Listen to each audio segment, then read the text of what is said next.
கள்ளக்குறிச்சி மாவட்டம் சின்னசேலத்தில் ஆட்டோ கட்டணத்திற்கு 500 ரூபாய் கொடுத்த நபர் ஓட்டுநர் சில்லறை மாற்ற சென்றபோது ஆட்டோவுடன் தப்பிச் சென்ற நிலையில் சிசிடிவி காட்சிகள் மூலம் காவல்துறையினர் கைது செய்தனர்.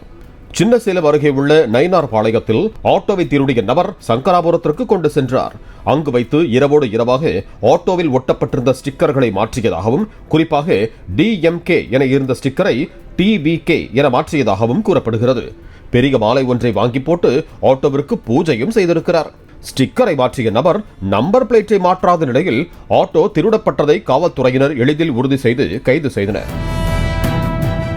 பிளே ஸ்டோர் மற்றும் ஆப் ஸ்டோரில் இருந்து பாலிமர் செயலியை QR கோடு மூலம் பதிவிறக்கம் செய்யுங்கள். செய்திகளை உடனுக்குடன் பெறுங்கள்.